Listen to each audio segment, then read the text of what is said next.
السلام عليكم ورحمة الله وبركاته. والسلام يا مركورة دمان ولا الصوماليات halkan iga daawanaya meel walba joogtaan iyo si walba in maqlaysan waxaan muuqaalkan ku soo gudbinayaa dhowr arrimood oo kala duwan waxaan marka hore dul mari doonaa waxyaalihii ugu dambeeyay qarxi ka dhacay Zobe waxaan kaloo ka hadli doonaa madal lagu bedelay baarlamaankii dalka oo la wareegtay awoodii dalka oo dhan 7 ilaa 9 nin ayaa la wareegay awoodii dalka oo dhan waxay rabtaa waxa noqoto maxay ku heshiiyeen maxaa lagu midoobay maxaa ka soo bixi kara asagu u badan doona falanqaynteena qaybta ugu badan waxaan kaloo finally ka hadli doonaa reer galbeedka oo aan raali ka ahayn ba in al-shabaab laga adkaado ayadana meel baan ka tusi doonaa intaas u daaray muuqaalkeena soo dhawaada meel walba joogtaan haddii aan ku bilaabo qarxi ka dhacay Zobe ugu yaraan 120 qof in ka badan ayaa ku dhimatay inta la xaqiijiyay waxaana jira dad kale oo aad u fara badan oo missing ah ama la laayahay oo aan geeri iyo nolol midna lagu hayn wali marka way soo badanaysaa dhimashada dadku marka ku dhintay inta hadda la hayo soo far 120 qof wayna ka badan kartaa dhaawacu runtii waa tirabeel ilaa iyo magaalada oo dhan ayuu meel walba ka yaalaa xaafadahana si baan ba loo geeyay isbitaaladana si baan bay u yaalaan Allah caafiyo inta dhibaatada ay ka soo gaartay qaraxaasi waxaan ilaa iyo hadda aan jirinin talaabo ay dawladda ka qaaday oo dadkaasi dhaawac ah ee soo gaaray dhaawacyada baan cid ilaa iyo hadda dibadda u qaaday oo isbitaal u raadisay ma jiraan guyahooda iyo isbitaaladii magaalada bay yaalaan sidii aynu ku naqaanay cid arrinta qabatay ma ay jirto waxa kale oo runtii la yaab leh oo aan wali fahminin ilaa iyo hadda ma ay jirto dad loo soo xirxiray qaraxaasi oo baaritaan ah oo la sameeyay ilaa hadda ma jiraan sidoo kale ma jiraan saraakiil shaqadoodii ku weyday qaraxa oo musiibada ah ilaa iyo hadda ma jiraan waxa loo yahay in checkpoints soo mareen waxa loo yahay in la soo dhaxmarsiiyay qaybo ka mid ah ciidanka dalka laakiin ilaa iyo hadda isla xisaabta noocaaya oo dhacay ma jiro cid xil laga qaadana ma jirto cid loo soo qabtana ma jirto hawlgal ay dawladdu sameysay oo xataa oo laga daba tagay oo lagu baarayo al-shabaab magaalada ku jira xataa ilaa iyo hadda ma ay jiraan sidaas oo ay tahay ayuu madaxweynihii dalka isaga tagay oo uu aaday dalka dibadiisa muddo laga joogo ilaa 10 maalmood baan idin sheegay madaxweynuhu inuu aadi doono shir ay isugu imaanayaan dawladaha Carbeed oo ajandaha looga hadlay uu noqon doono qadiyada Masar iyo Ethiopia madaxweynuhu waa iska tagay ummadii oo musiibo dhax taala ayuu madaxweynuhu ka tagay ma jirto talaabo la qaaday arintaasna halkaas ay taala waxay muujinaysaa marka ama dhinta ama noolaada cid shuqul idin kula ma jirto waa waji malihi oo toos ah way hadalka madaxweynuhu u baxay qodobka inta sano uga baxay wixii kale oo ka soo bax kulli waan arkaynaa arab inaan ka hadlo madal baa la sameeyay madashan hadda la sameeyay ma aha markii ugu horeeyay ee la sameeyay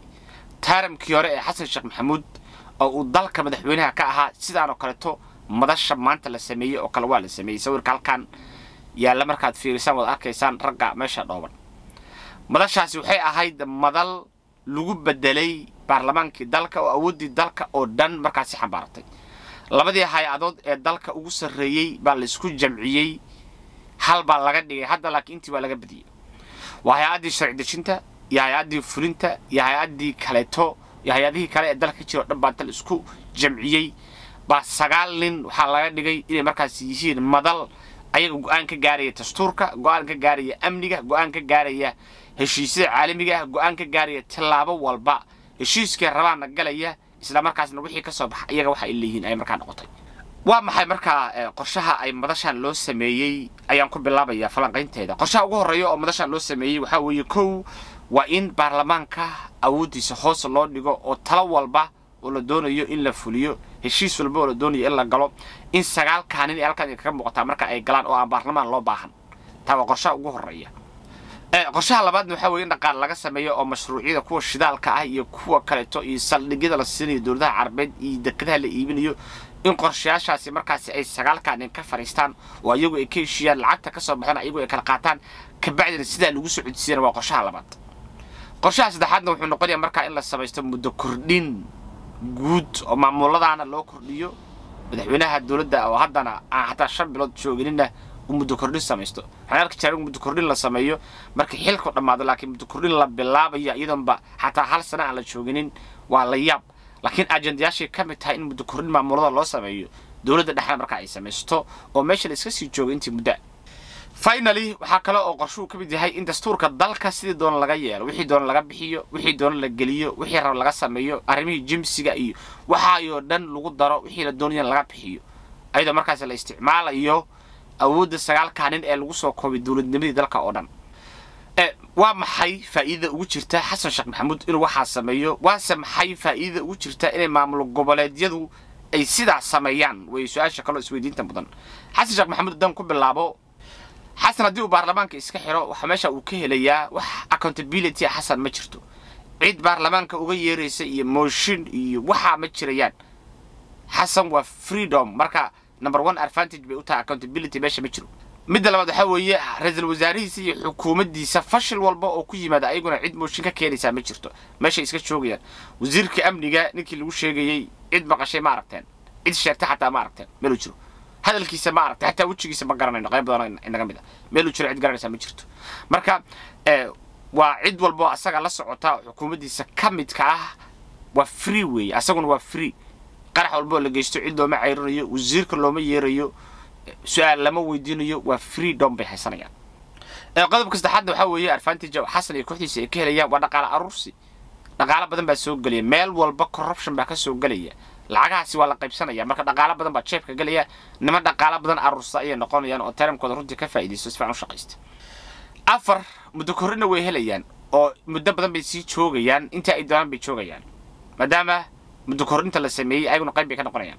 finally xasan advantage uu ka helay waxa weeye buuq kaga imaanaya maamul goboleedyada iyo wasaaradaha iyo baarlamaanka iyo meel kale ma jirto shacabkana cid dhageysanaysa ma jirto waa halkii uu ka oran jiray Soomaaliya heshiisa caalamka heshiis la caalamkan waxay doonayaan balaasinayaa dadka heshiiska la uu sheegana xasan waa 9 nin asaga ayaa heshiis ku ah in dalka ay waxay doonaan ka sameeyaan aydaas uu helaya markaa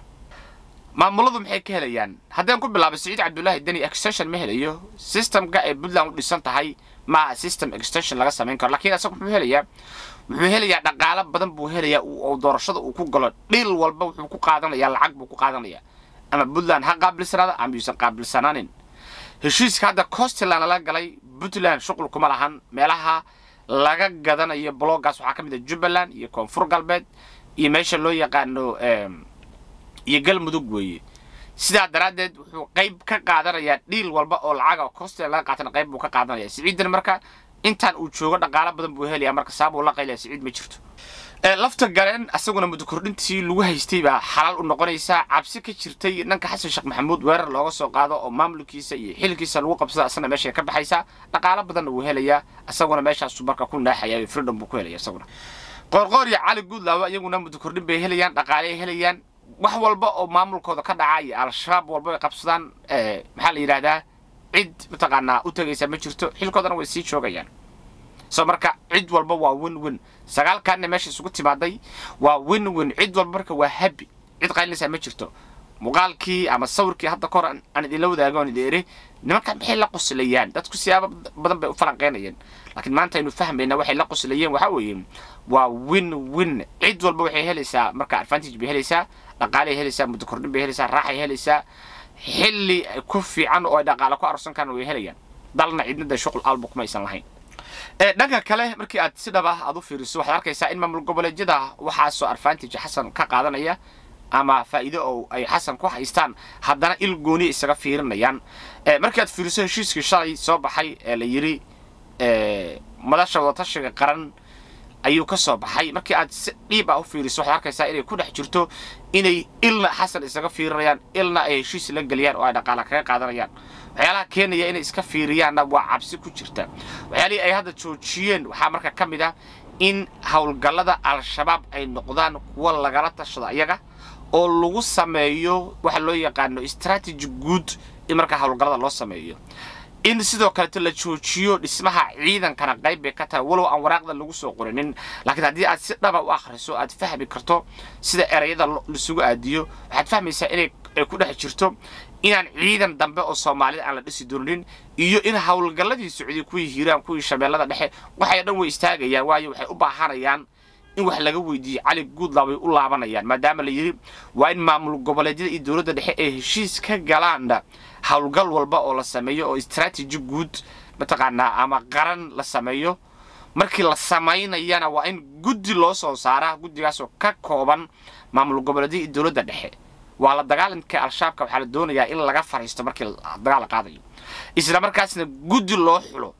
guddigaas oo maamul goboleedyada dawladda dhexe ka socda marka ka bacdi ba hadii lagu heshiiyo dagaal la qaadi karaya inta ka horeysa wax dagaal la qaadi ma jirto macnaheedu reehiran haday hore uga qaylin cali guudlaaw waxay hadda ku qasban yihiin in cali guudlaaw hoos tagaan waxa sidoo kale meesha ka baxaya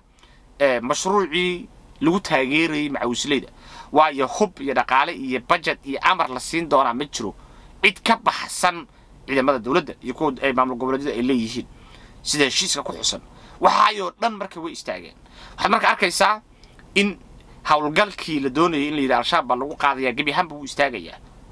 markaysaan marka maxasan baa lagu cadaadiyay oo maamul goboleedyada diidana ku cadaadiyay mise asaga maxaa la yiraahdaa qaab dagaalkan uga baxo ayuu laayo ku fashilma ma garanay mid ay tahay sababta keentay laakiin gabi ahaanba markaad waraaqda akhriso arkaysaa in dagaalkii lagu jiray ururka al-shabaab uu istaagay baad arkaysaa istaagayo markaad heshiiska fiiriso waxa la isku imaan doonaa December bisha dambe ee nagu soo aadan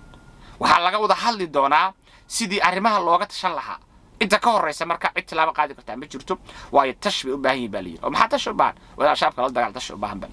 markaysaa taas marka ayadana waa Allah rusho arintani maxay dawladnimada Soomaaliya u keenay kartaa way su'aasha ugu dambeeyay intaan qodobkan aan ka bixinin markaad meel walba ka istaagto arintani iyo heshiiskani iyo madashan iyo waxa la sameeyay waxay dhabar jab ay ku tahay dawladnimadii Soomaaliyeed oo aynu dhisaynay waxaynu jab ku tahay hamigii aynu ka qabnay dalkan dawladnimo ka timaado oo dhan baa burburaysa waxyaalaha ugu horeeya oo imaanaya waxa weeye heshiisyada lagu heshiiyay ee batroolka iyo waxaan la galayo waxay dalka u horseedayaan runtii inay istaagto deen cafintii waayo wax walba oo aan transparency ahayn ama aan daahfurnayn oo heshiisa waxay dhibaato u keenayaan deen cafintii waayo deen cafintii waxa loogu talagalay inay ahaataan mashruuc daahfuran waxay kaloo inoo keenaysaa hubka xasan uu qaybinayo qabaa'ilada iyo meelaha qaldan la geynayo aan maxaa la yiraahdaa la tiri koobinin oo aan la gelinin baqaradii dawladdu ay lahayd oo hadda la sheegay inay reer galbeedku baaritaan ku hayaan ayaduna waxyaalaha inoo keeni karto waxa weeye 3 ilaa 4 qodob oo kamid ah chapter 7 oo laga guray dawladnimadii Soomaaliya 5 sano soo dhaafay baa dibna loo ku celin doonaa qodxana laga bixi baa dibna ugu mudi doonaa maadaama aynu dib ugu laabanay waxaynu ka talaasulnay mar hore waxa kale oo meeshan ka iman doona in ciidan badan AMISOM la keeno ay mashaariicdii iyo qorshihii AMISOM iyo African Union ka dhaqaale ku sameeyeen asna dib loo soo xoojiyo waxaynu arkaynay labadii asbuuc oo la soo dhaafay in dawladda Kenya ay tababarayso kumanaan askari ee tababarayso isla markaas la doonayay Soomaaliya la keeno si ay ugu biiraan ATMIS oo dhaqaale looga sameeyo waxay ka naawulaysaa in sanada soo socda lacag Soomaaliya laga qaato ciidamada dawladda Kenya oo dhan marka ay ka fargarayaan Djibouti kuwa kale ayagana waa sidoo kale arrintaasna dib baa loo soo xoojin doonaa maadaama ciidankeena uu sii fashilmayo damo ciidankeena la jijabiyo damo ciidankeena la soo riixo damo ciidanka qabaa'il loo kala qaybiyo hubka al-shabaab gacanta u galiya al-shabaab soo xoogaysanaya waxaana marka la barmood gareynaya kor loo qaadaya markaasi in ciidan badan AMISOM dalka yimaadaan dhaqaale ku qaataan kaamara halka finally markaad si ciidana dhabaad u fiirso reer galbeedku raali kama al-shabaab laga adkaado waxaan aaminsanahay oo aan tuumaya in reer galbeedku doonayaan Soomaaliya in sida Afghanistan ay al-shabaab ku la wareegaan saddex sababood baan idinku tusayaa in waxa ay doonayaan reer galbeedku midda ugu horeysa waxa weeye madaxdii al-shabaab ee al-shabaab ka soo baxday dawladda Soomaaliya inay ku biiraan reer galbeedku raali bay ka yihiin Axmed Madoobe Robo Mansour hebel you name it kuwa jira haddaan la isku haysto oo la doonay imaarayaal loo isticmaalo oo dawladda lagu daro oo Mahad Salaad iyo Xasan ay doonayeen oo lagu dhagan yahay baa jiro ka bacdina ee la carray haddii marka dawladaha reer galbeedka sida Mareykanka iyo dawladahaasi ay ka dhab tahay in argagixisada la dagaalaan waxa ay dhan weydiidi lahaayeen oo say u diidayaan waxa jira dad marar badan bay sameeyeen dawladihii ay faraha kula jireen Mareykanka iyo reer galbeedka oo dhan waxa ay ka u diidi jireen laakiin hadda inay ogolaadaan waxa ka dhax muuqata inay san al-shabaabka ay weysan dhibaato u arag in dalka qabsaan in wax dhibaato u arag markaysan waxa jira dad caalamka jira oo Soomaali ah oo wadaada ah oo hal hadal bay yiraahdeen dartood loo saaray cunaqabatayn Mareykanka looga tahriibiyay xabsiye la geliyay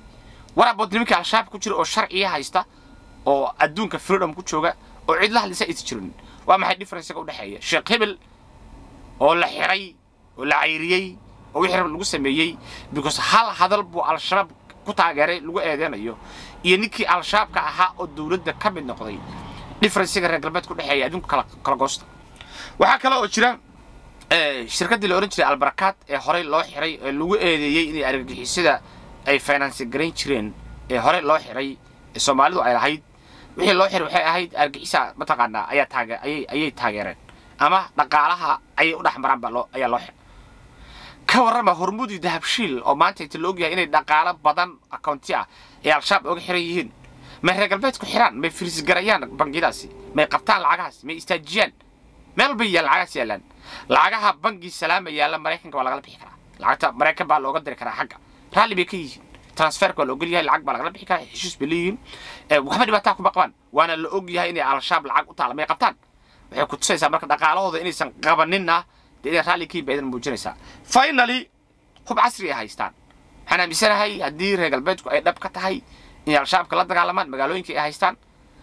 hal maalin bay drones bis ku layn karaan waxa waxay magaalada joogaan hubka ay haystaan iyo ability-ga leeyihiin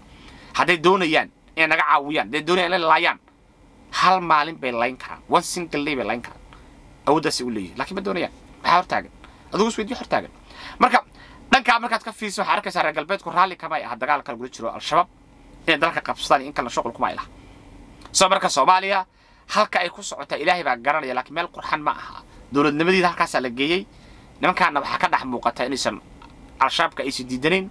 Soomaalidiina waa mid la xasuuqayo ma garanaya marka halka loo soo intaasaan ku soo koobiyaa bal fikirkaaga nagu soo biiri halkay Soomaaliya u socotaa oo maxay aragtida ku baxday fadlan fikirkaaga la wadaag aragtada haddaba aragta muuqaalku muhiim yahay la sii wada walaalaha Soomaaliyeed intuu dib isaga soo laabanayno waxaan ka tagay nabadino wassalaamu calaykum waraxmatullaahi tacaala wa barakaatuh